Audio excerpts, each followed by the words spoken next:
Azalakana 7 portes na kata nzoto na ye. Azana mutu, azana lisu, azana mutolo. Azana 7 portes. Ba prêtre catholique belé, ba kotaka contact na 3e et ba détruit aura ya mutu a détruit. Ao. Non, prof, s'il vous plaît, prof. S'il vous plaît, prof. J'ai tous les bébés pasteurs. Oyo ba yebisaka bana nzambe ke soki mutaza na liswa azandoki j'étais maudit. 5 jours passés ndé nazo message oyo olie na leka na YouTube nga na leki na Facebook ba bloquer yango. Nzamba atali singa boyi yebisa na Congolais mobimba. Et puis na 2023 élection ekosala maté président oyo tozomona oyo actuel Félix Antoine Tshisekedi. C'est un président qui a remis un changement dans mboka na biso. Nul ne te décide de la parole de Dieu. Et nul ne te décide à la prophétie divine. L'institution en mboka na 2023, élection exatée. Message en solobi, na évité ce président Facha Obengisa yo. Bazana posa asala makambo moko avec le président actuel. Bandeko bazana kata FCC, bazala na humilité makasi. Amoni ba parti politique ebele bazala ki contre to bengaka apocalypse donc makila ya makasi mais na kata makambo wana ngamba talisa ki ngai danger makasi kozala kolo na mono c'est livre titre na mezani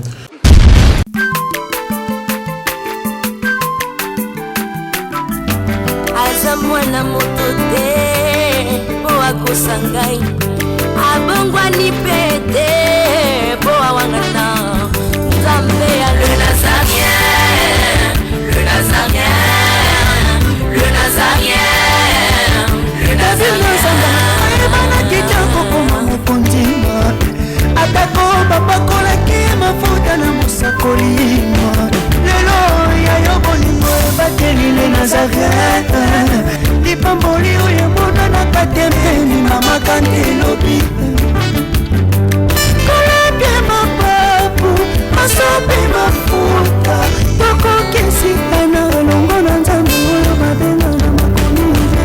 Gloire et louange à celui qui a vaincu le prince et les principautés de ce monde, car il est le roi des rois, le seigneur des seigneurs, l'omniprésent, l'omnipotent, l'omniscient. Bien-aimés dans le Seigneur, bonjour et shalom chez vous, peuple de Dieu, vous tous qui êtes en ce moment partout dans le monde entier, sur nazaréantv.com, avec la vôtre, l'humble servant de Dieu, la princesse de l'Éternel, la sœur Tiffany Mokwa, la présidente du Parlement céleste d'Epitikoa. Aujourd'hui, béni soit le nom de l'Éternel qui nous a donné le prophète Ézéchiel autour de cette émission Table Sainte. Une émission, comme vous le saviez, qui bénit, qui nous édifie aussi autour des sujets importants de l'actualité de la Bible, que sais-je encore. Mais avant de lui accorder la parole, de lui dire un bonjour, j'aimerais retourner rapidement à la régie. Derrière, je signale déjà, c'est Yves Bolofa et Alain Kiakala, mignon bébé. Je demande déjà un cantique pour la gloire de notre Seigneur Jésus-Christ et on se retrouve tout juste après Régie Losako. Alléluia. Merci le roi de rois.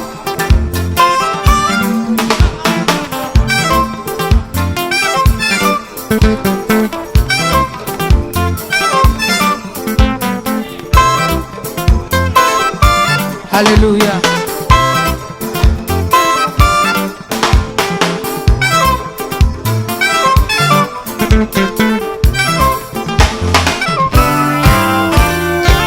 Tombola maboko na yo likolo. Lakisa maboko na yo.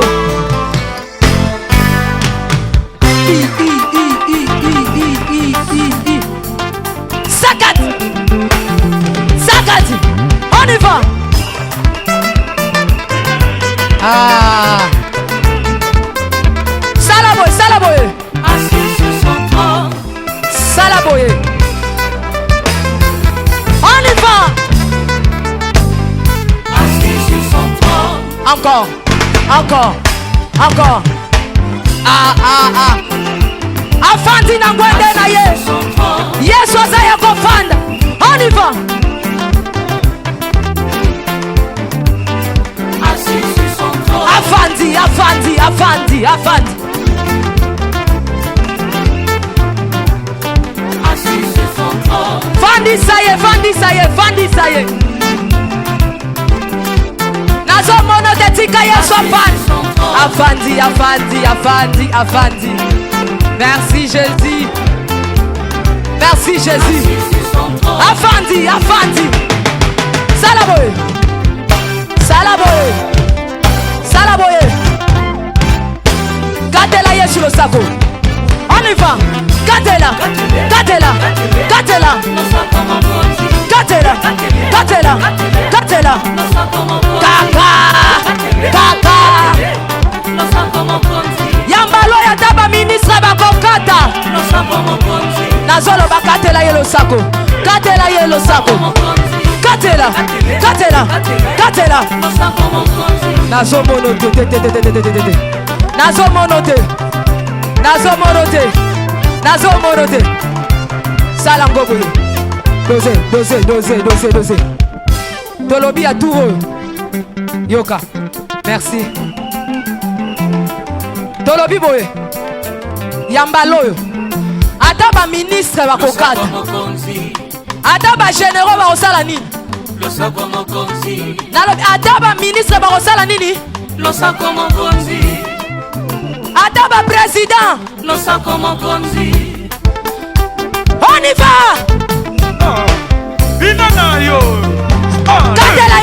On y va. En fait, après cela, au Kiawa, message nini oyo obengi ozanango beaucoup plus pour na bana nzamba. Voilà, message oyo nzamba pesingai ezalaki 5 jours passés ndé nazo message oyo. D'abord nako yebisa bana nzambe ke compte nanga récemment donc il y a Facebook ba bloqué yango pourtant na posté yango na Facebook ba bloqué ngai Facebook donc na comprendre té na moi Facebook c'est toute ma première fois Facebook ba tout nanga ba question boy c'est ça yo té oh compte na ça yango ça fait 5 ans quand tu en as ba bloqué nga compte dans ton fond la compte à Sika il y a Facebook au lieu na leka na YouTube nga na leki na Facebook ba bloqué yango message nzamba pesi ngai na yebisa na Congolais mobimba pona élection il y a 2023 élection 2023 et que ça la maté donc élection 2023 et que ça la maté nzamba tali singa boyi président oyo tozomona oyo actuel Félix Antoine Tshisekedi c'est un président qui a remis un changement makasi na mboka na biso et puis na 2023 élection et que ça la maté et puis volonté en Zambé ezaki élection et qu'on a organisé en 2023 parce que en 2023 Nzamba na posa asala makambo moko avec le président actuel Félix Antoine Tshisekedi mais na kata makambo wana Nzamba talisaki ngai danger makasi kozala et Nzamba yebisinga na yebisa bandeko oyo bazali na FCC le président actuel c'est un président choisi par Dieu lui-même. Et Sengeli bandeko bazana kata FCC bazala na humilité makas vers le président de la République parce que trouble nyonso oyo bozomona na kati ya mboka na biso c'est parce que il y a des gens de mauvaise foi oyo bazana kati na FCC bazo ko bloquer marche ya mboka na biso bazo luka de tous les moyens ba contrecarrer ba décision au président de la République azoloba mais sans oublier que non c'est un président que Dieu a établi dans notre pays pour ramener aujourd'hui makambo tozomona awa nzamba bisingai na 2023 ba ko provoquer na moni ba parti politique ebele bazalaki contre président de la République son parti et puis ba provoquer donc autobengaka apocalypse donc makila ya makasi donc le kola wa élection d'aki organisé tende na monaki makila makasi ba provoquer trouble makasi donc mutu moko ta kokai ko se maîtriser entre ba émotion na donc ezalaki pression basala ki makasi mais na kati ya pression wana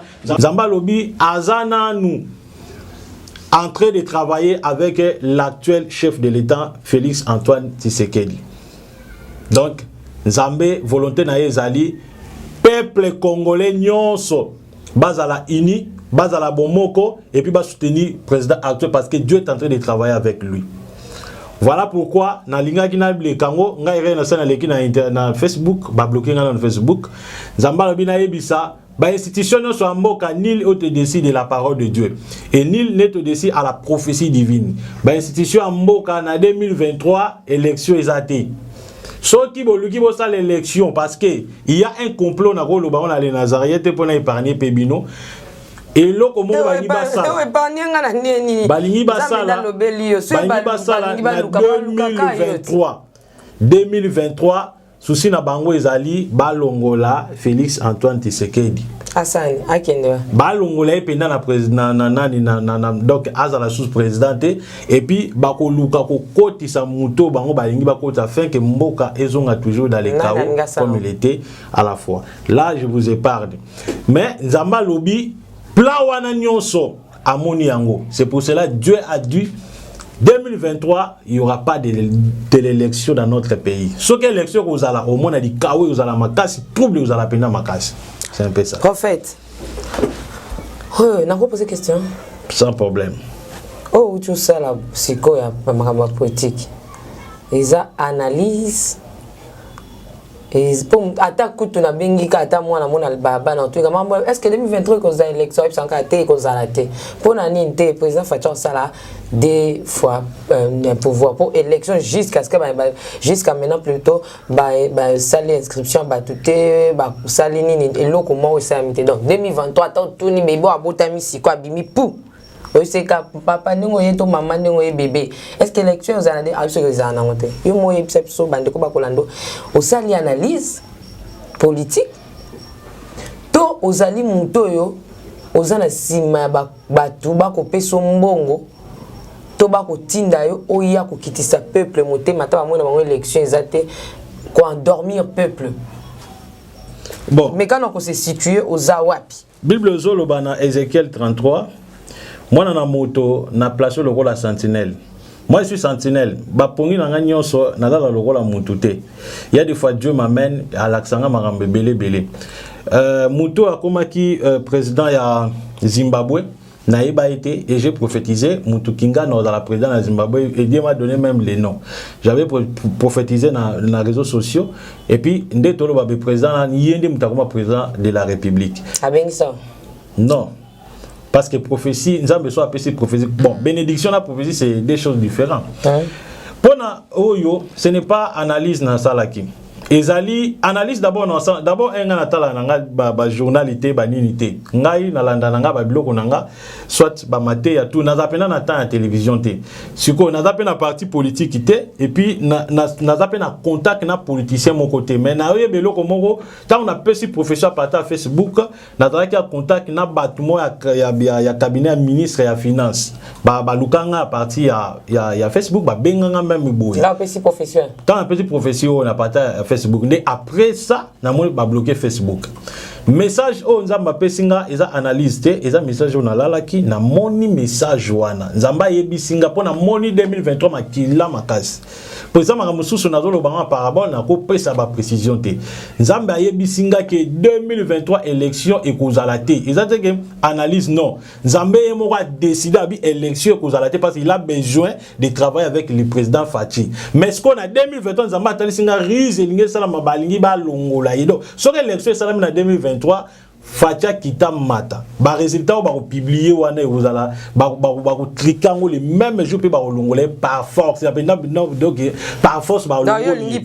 Ce n'est pas analyse et ça profession na monaki. Yango moni nzambe lokola moni plan wana. Ayisinga bi Ezekiel loba na autorité. Loba na président de la République 2023 élection salama té. Ah, na évité message en solobi, na évité ce président Facha Obengi Sayo pour comme monsieur Boké kuna bozo tika ka biloko bino botika bomeni mai botika biloko botika bozo zwelo petit. Non. Ngai d'abord intérêt na biso eza bongoté. Intérêt na biso c'est d'abord batuba za na voix nzambe. Intérêt bon eza pamba lelo ba kopesa nga na kufi. Mais est-ce que papa Sonia lobi pe mabe lorsque ba bengi si ba sena nzambe ba pesa un peu moins. D'abord ngai ba réunion de tia ba pasteur et tout nga na kenda nante. Na ebité peut-être bango batala nga na TV nga pe na tala bango na TV bon. To suka ga wana to kuta na gate to mona na gate to so la répéter même so ba sali rassemblement ya ba pasteur nga na kenda gate nga moko na mipesa discipline. Nga na ko kende ba réunion tina ko kufara na otsa ko ta ba réunion na te. Jamais de ma vie.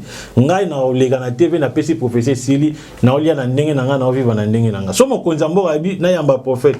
Ayambi nga to solo mamba ki prophétie. Ote bosanga na ba pasteur tel boy wana je ne peux pas faire ça.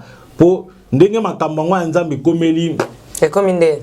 non non parce que makambo nzambe ndenge komeli non na koki kokota penda te bon omoni lelo nguya nzambe za suma kase à cause ya ba tano bana nzambe un chrétien a eu na mninga ne chrétien un chrétien ana zoua un chrétien pourquoi yo olobé lokobe pourquoi kebwe pourquoi simbibwe pourquoi salibwe so babilo pa bongo nzamba azate so biso ba chrétien to ça ni place wana non donc bango baza ba ancien ba papa bon nga na pesa tala bango la musika et puis na respectera bango na musika donc c'est un peu ça. Merci beaucoup. Je pense prophétie nayo est commis. N'habité au-dessus il y a prophétie ana au PC aux uns et l'homme sous yo au moins c'est très important ya ko ça avant de poser quelques questions. Bon, eza penzate à part que peuple de Dieu ceux qui nzamba zoloba bazwango penda apte na voix ya nzambe et puis na kosenga na bande konyoso surtout population. Vous devez beaucoup prier pour le président Nabino parce que le président Nabino il a vraiment un cœur il y a soutenir surtout la population congolaise mais Aza trop combattu. Vous devez beaucoup prier pour lui. Naza na IDPST naza pe muta parti akunate naza pe muta parti tenga parti nanga c'est Jésus donc au senga ka notre sambela pour 2023 makambo nzamba tali sibiso ekokisa mate parce que bango bazolinga élection sala mapoba longola ye mais nzamba boyi élection ko sala mate ndeko to ba oluka makile tanga donc nous les chrétiens nous devons beaucoup prier pour ceux qui meza na mboko ote biso pe ba chrétien to sambela. Donc c'est un peu ça. Merci beaucoup, prophète. Qui te moni aux sali livre. Pour battre soit quand tu as l'école, na moni sali livre. Titre dans mes années. Titre dans mes années. Nazo le Belasir, les mystères des anges, les mystères des anges et les codes angéliques. Les mystères des anges et les codes angéliques. Et Zali livre. Initiation quoi. Vous avez initié battu. Non. Et ça, initiation, apprendre il y a un mystère, il y a un ministère des anges, il y a aussi un ministère du Saint-Esprit. Dans l'Art des Apôtres, chapitre 12, Pierre était baptisé du Saint-Esprit. Il était le seul apôtre qui baptisé du Saint-Esprit sans cessation. Il avait reçu le Saint-Esprit dans l'Art des Apôtres 3. Ce qu'on a Art des Apôtres 12, il était enchaîné, il avait le Saint-Esprit mais enchaîné. Mais ce qu'on a mis, tu vois, le ministère plutôt le ministère du Saint-Esprit qu'on s'est manifesté, il a fallu maintenant Zamba dépêcher un ange a exercé le ministère. Donc ange Moussala Naezali ko aider biso physiquement. Mais et l'autre sali, c'est le Saint-Esprit qui aide surtout les âmes. Contre les péchés, tout. Même protection physique, c'est l'ange de Dieu. Au moins, dans le livre, dans le rôle, il y a ange, rôle, il y a Saint-Esprit. Nous sommes vendu à sentir, moi, nous autres, oh, présence de Saint-Esprit, ok, c'est ange. Et en haut, dans le livre, dans le présence de Saint-Esprit, où il y a présence, il y a ange. Pour ange, au côté qu'on vénérait était, au côté qu'on honorait était, parce qu'ils allaient ouvrir le colayo. Donc, Nathalie si batou ndengenini, beaucoup qui ko zalana ange, comment beaucoup qui pe, ko tambola na ye, ko yeba, ndengenini ya ko donc ya orienté parce que ange ba orienterait pour ça moi na musala na biso.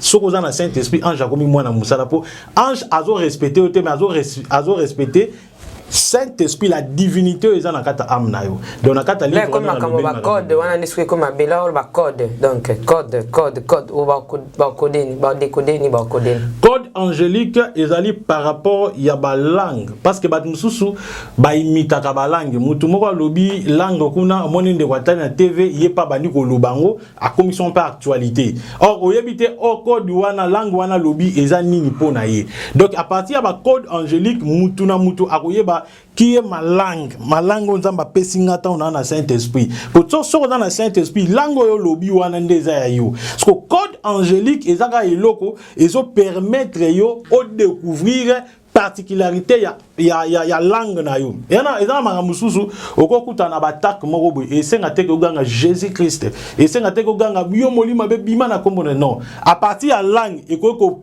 dépêcher ba vortex pour mutu azalaka na 7 portes na kata nzoto na ye azana mutu azana lisu azana mutolo azana 7 portes babenga ba vortex azana Ao.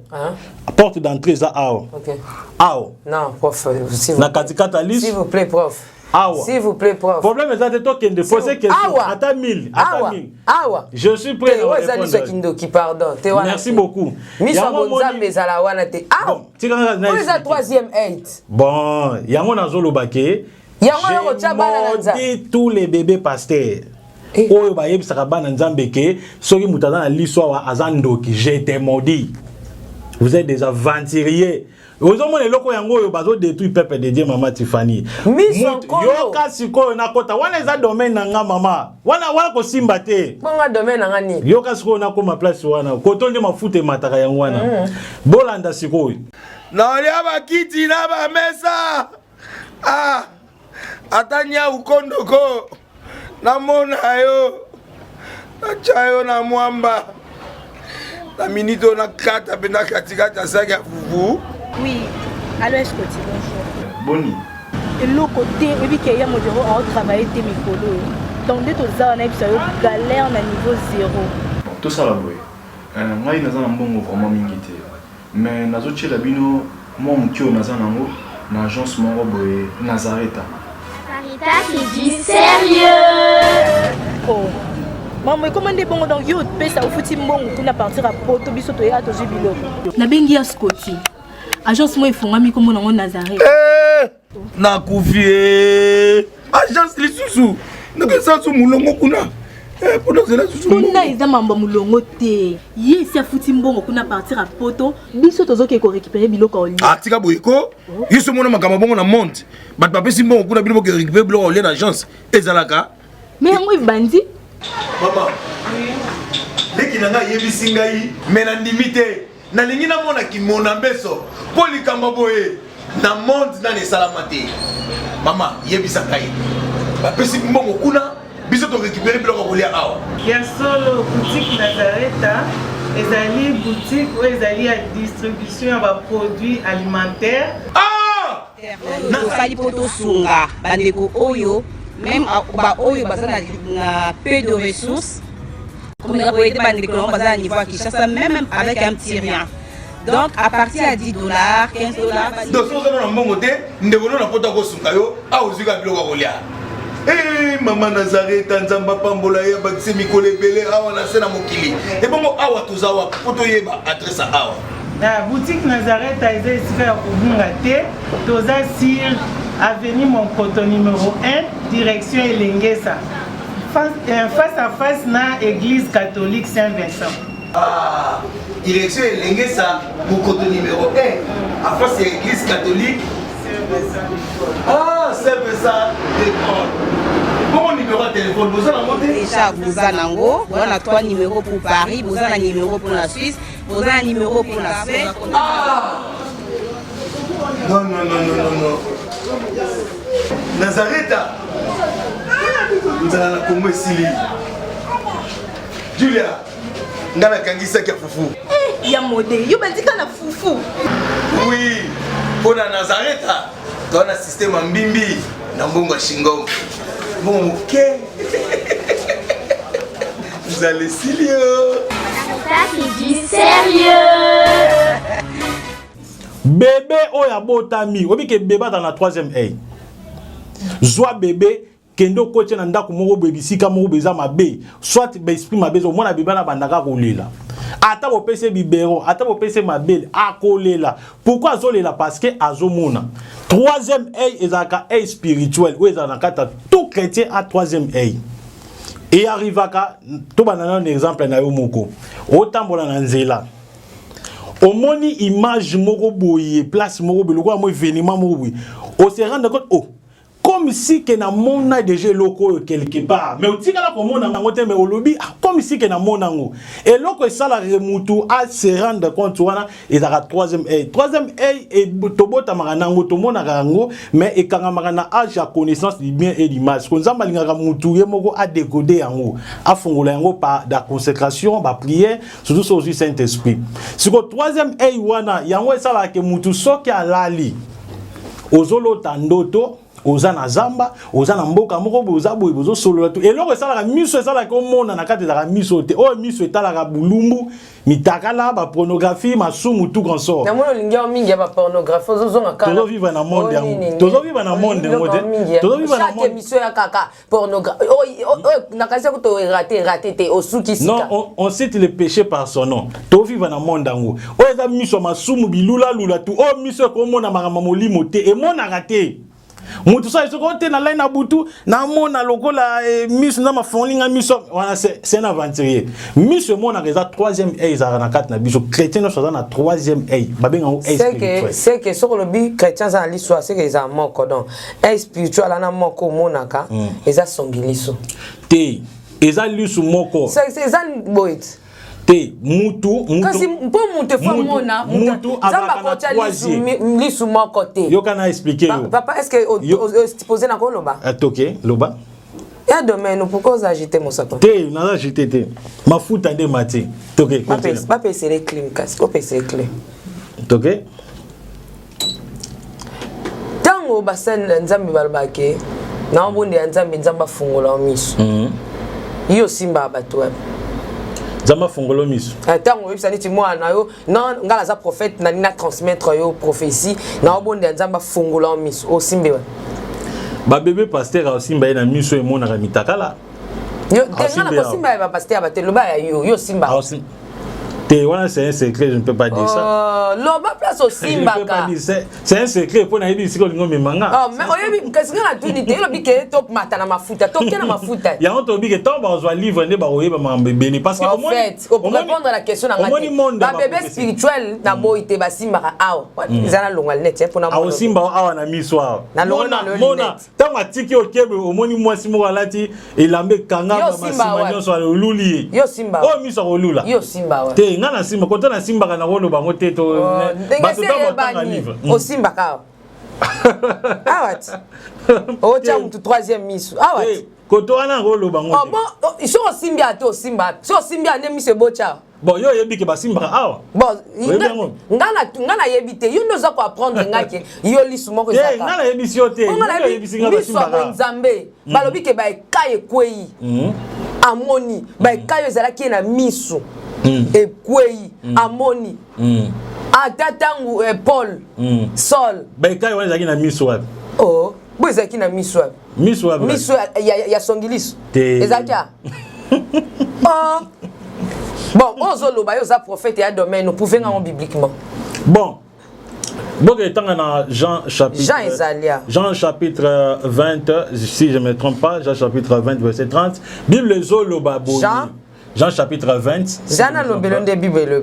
Jean chapitre 20, verset. Et ce qu'on a chapitre 30. Oh, yo, verset 30. Verset 30. Jésus a fait encore, en présence de ses disciples, beaucoup d'autres miracles qui ne sont pas écrits dans ces livres. Cela veut dire que toute chose ne peut pas être figurée dans la Bible. My God, parce qu'il y a des choses spirituelles, on ne peut pas les condenser dans la Bible. Pour la Bible, tout le temps, il y a la troisième Bible. Non, par rapport et puis, la Bible est incomplète. Est-ce que vous voyez qu'elle est incomplète? Tout ça, dans 66 chapitres, c'est incomplet. Par rapport au miracle, il y a soit sali ba miracle, il y a misu, mbale belé. Dans la Bible, il y a des choses. Oh, Bible, comment yangote d'être marambo na yebiso awa. Net ya troisième œil. Bible comment. Pas seulement troisième œil, mais sur donc tous les critères ya nzoto ya mutu parce que mutu ndenga zala bazara 7. Est-ce que bibi muta 7? Te to comme maintenant on a tu les débat musu. Mais to on a trois parties. Lorsque mi se fonga maka na domaine spirituel babenga ngo le yeux spirituel ou bien l'œil spirituel. C'est l'œil spirituel. Ce n'est pas les yeux spirituels. Mais prophète c'est l'œil spirituel. L'œil spirituel. C'est l'œil spirituel. Parce que lorsque tu parles kana misu ya molimo, ezaka misote. Maman na ngai. Nzamba ebi bwani atie misu oyo. Ako oh papa. Yoka sikoyo na memo yo moko. Yo moko sikoyo. O na ebi ke aux servantes de Dieu. Il y a des visions pe nzamba pe sayo omona. Mais ngaso na oyebisa yo, ba prophète nyoso bazolanda nga. Vision on nzamba pe saka biso. So comme une vision bêtise 5 minutes, 10 minutes, ça ce n'est pas une vision. Voilà la vision, tes vision et bêta ba seconde.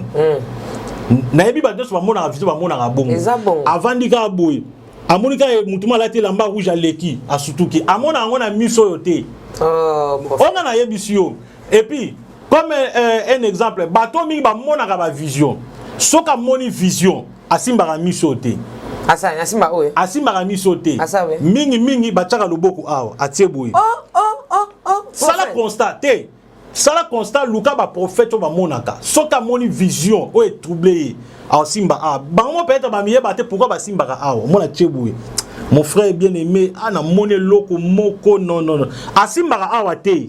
Jamais. Ah ba simba ka peut-être pona olula makamuto so boya masumdo simba. Donc l'histoire bonzambe za la moko onkola bakisa. Eh spiritualité. Kola bakisa te to bota marana liswana. Awa. Oui.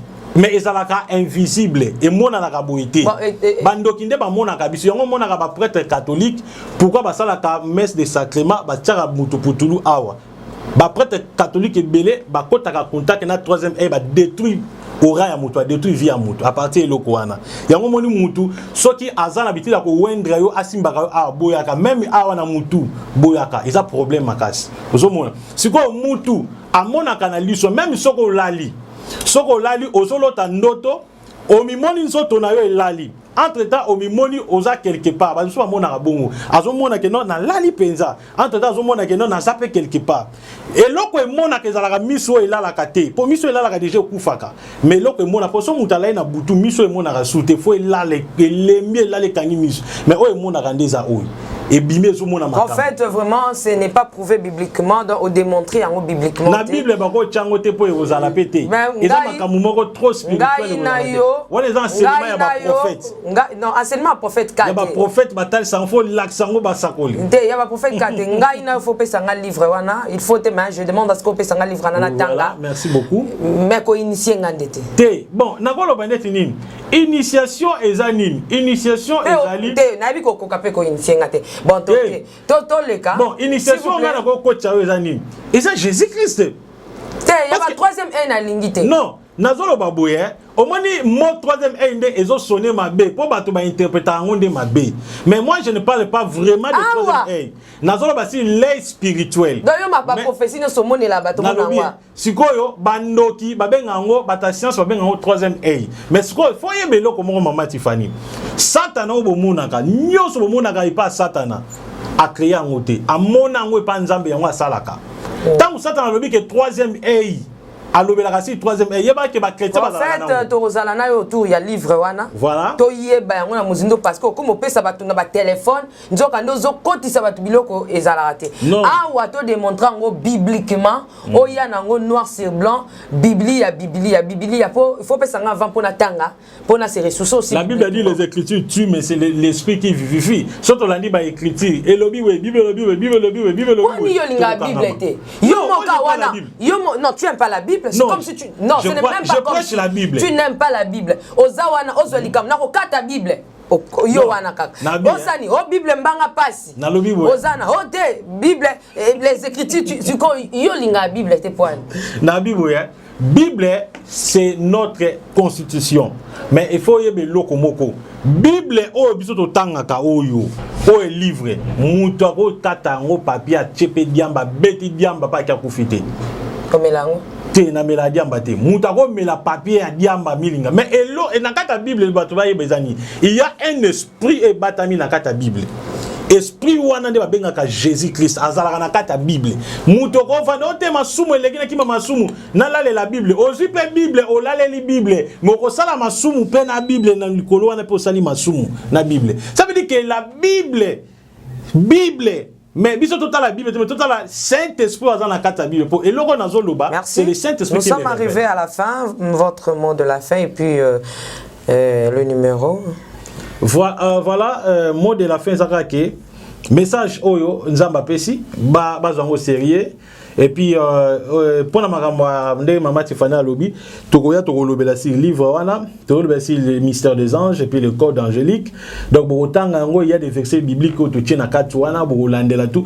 Peut-être autant ba combo ba patriarche Nzamba utiliser ba makasi au batambola na ba ange. Pour tout le monde moi confusion moi manqué par rapport à ça. Mon numéro de téléphone est ali plus 243 81 61 96 772 plus 243 81 61 96 772 et ça numéro ya WhatsApp Robenga 24/24 malade problème tout aux anango na combat Jésus-Christ na kosambela pono pour sa solution. Merci, voilà, nous sommes arrivés à la fin. Dès que nous avons convaincre au bengi prophète Zawana, ce qui nous a convaincre il y a une réponse. Quant à moi, je dis merci d'abord prophète. Merci ma sœur Tiffany. Nous avons pambola bino tozana prophète à moi qui m'a posé à suite à tokisi boy. Nicolas mona en état kimina donc pour na da bateau ba reposer na Bible quoi. Voilà. Tout ça c'est complété toujours mais j'ai dit merci na bande connaisse pas l'anipso Yves Bolo fa derrière la caméra Alain Kiakala mignon bébé j'ai dit aussi merci na bana oyo bazoya na les Nazaraya.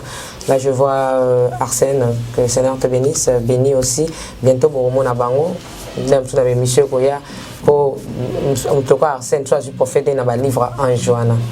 Donc aux apesi mwamba boy pour ébi parole ma casse. Il y a cela vraiment ma théologie à l'école hein. La théologie du diable. La théologie du diable, c'est un diabolique. Et puis, pour nous choquer, bango sur un chrétien par quoi lit-moi. Et ça, c'est la Bible. Philippe a dit moi. Un chrétien pour lit-moi. Ah, merci beaucoup, merci. Merci, c'est juste l'ambiance de cette émission. Tout le déjà prophète. Merci. C'était la princesse de l'Éternel et le prophète Ézéchiel Matitika, l'homme Yababishima. De surnaturel. Voilà. Tokute na mikolo ezoya mais rendez-vous, je crois que prophète Joshua Olanda yo. Ko kansete ke ningo lobi awa yepa akozala moindre.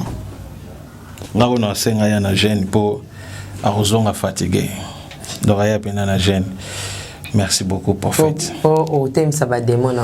Non. Ya thème ça kan zamba. Dans la lycée banda tongo ti 15 heures. Le Dieu d'Abraham. Problème était hier Jésus ngapé Jésus banda tongo ti 15 heures. Est-ce que Jésus babunda? Ba dimanche ça c'est différent. Muso aza caporal, muso lik, muso général. Non, Jésus à côté la ndiri atiki. Tasio mona magambo. Est-ce que lui va service prophète je ça ça? Problème bizate. Est-ce qu'on landa non parcours na yewe ba swazana? Je les respecte, c'est un homme de Dieu. Je les respecte mais mukolo wana bongama. Misalo la msuyo salaka ya salango kalatika. Mais délivrance c'est bon. Délivrance c'est ça bien et tout mais mukolo wana yo moga mona makambo na yo. Et mon mona makambo mais ça te va bien au comité téléphone te on a ça ke bimisa ba. Yo mona nana okoma kutu avaye na vandi wana na zo. Zo possession. Te, oh mais bon ngana okoma nga vana vana na mutuka ya koti. Après ngana landie na sima. Merci beaucoup à suivre, restez branchés, abonnez-vous massivement la princesse de l'Éternel. God bless jour pour jour Jésus-Christ, le lion de la tribu de Juda au sang de Nazaréen. Papa Gilabala, Maman Lolo, Maman Made Kibani, de bisous ma maman, na Papa Bruno, Maman Betty Kokele, à Papa Deo, que le Seigneur vous bénisse, Papa Caïs et Maman Foura, derrière un grand homme, il y a toujours une grande dame, elle s'appelle Maman Foura. Donc Maman Foura Tabou, na Papa Kaïs, nous avons pas aux États-Unis, Nekab, Nathalie Moussibou, Losako, Nayo, Bandekono, surtout dans mingi. Ciao. Shalom, fidèles téléspectateurs de NazaréenTV.com, une chaîne 100% chrétien qui édifie le chrétien du Congo ainsi que du monde entier en général. Bien-aimés, nous avons entendu vos supplications, vos cris et dorénavant, vous aurez une version française de tous les témoignages qui sont passés sous le Nazaréen. Le voyage astral se fait le déplacement de laisser son corps et de sortir en esprit. Version française désormais de tous les témoignages. J'ai même fait appel à des démons puissants et géants, mais ils n'ont pas pu. Ceci est un grand rendez-vous à ne pas manquer. Un cadeau surprise que vous offre le Nazaréen. Abonnez-vous très massivement sur le Nazaréen News afin de ne pas rater cette occasion. Ces combats étaient sur le plan spirituel et le plan physique. Et ces témoignages vous sera présenté par votre digne serviteur Eléper Bengoma. Attendez-vous à une grande bénédiction. Restez branchés, restez connectés parce qu'il y aura du lourd et il y aura du nouveau. Et que Dieu vous bénisse énormément et abondamment. Moi je demande par rapport à la robe, parce que vous aviez expliqué la fois passée par rapport au pantalon. Shalom peuple de Dieu, que la paix de notre Seigneur Jésus nous comble, parce que tous nous avons besoin de la bénédiction de l'Éternel. C'est la sœur Tiffany Mokoa, la princesse de l'Éternel, la présidente du Parlement céleste, députée Kwanabanda Kunabino. En tout cas, la Bible nous dit, vous connaîtrez la vérité et la vérité vous affranchira. Nouvelle Ezakaka, tu peux communiquer, information, c'est que les Nazaréens ont moins souci, vraiment souci, mon côté technique. Voilà pourquoi nous vous supplions, nous vous demandons, s'il vous plaît, d'ailleurs que vous acceptez Rabiso na banda kunabino ka lolenge tozali. Vraiment to senga na bino na bolinga nkolo, bayo bolinga ka kolanda mingi mingi les Nazaréens. Vraiment bo sunga biso bo s'abonner na les Nazaréens News. Donc neka ke komami wana les Nazaréens News parce que les Nazaréens oyo ya Kinshasa ndeko boyeba ki liboso ezu un petit problème technique. Donc moi to ko tsaba vidéo il y a milai eza vraiment pour l'instant. Donc voilà pourquoi na bolinga musalo tozala nango tosala libino les Nazaréens News.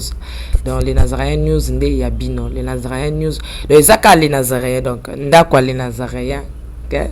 Famille les Nazaréens toujours mais news obetika les Nazaréens News ndenge ba komia wana o cliquer na place ba komi s'abonner au s'abonner massivement donc il faut s'abonner au epipe moninga s'abonner au epipe de quoi s'abonner donc vous s'abonner massivement s'il vous plaît bible ngakolo bible ngala sœur Tiffany bible ngala princesse de l'Éternel je vous aime beaucoup de l'amour de Christ. Donc je disais tantôt que les Nazaréens ont un petit problème technique. Voilà pourquoi nous vous supplions de s'abonner sur les Nazaréens News. Ces derniers temps, nous utilisons beaucoup plus les Nazaréens News parce que les Nazaréens Kinshasa a un petit souci, un petit problème technique. Que le Seigneur nous bénisse, que le Seigneur vous bénisse parce que tous nous avons besoin de la bénédiction de l'Éternel car la Bible nous dit c'est la bénédiction de l'Éternel qui enrichit ne fait suivre d'aucun chagrin. Au moins quand émission au Talio attaque au donc toujours sous kaka na ba minute choba 1 minute 2 minutes 3 minutes parce que moi to ke mula ezate donc ba témoignage au lanjo table sainte au lundi mission ka ucho landa oyo attaque oyo lundi ya muke oyo donc cliquez lien oyo na sewana après titrage kazo elanda wana donc so moni titrage na sewana au mona lien alors cliquez lien wana et vous mettez directement dans les Nazaréens News donc cliquez kaka donc au tali attaque au moment titrage ezawana ce qu'on a c'est à titrage wana au moment lien final lien wana et komemayo na les Nazaréens News. Quant à moi je suis rempli, je suis comblé de joie pour bokozala boko s'abonner et belé ciao.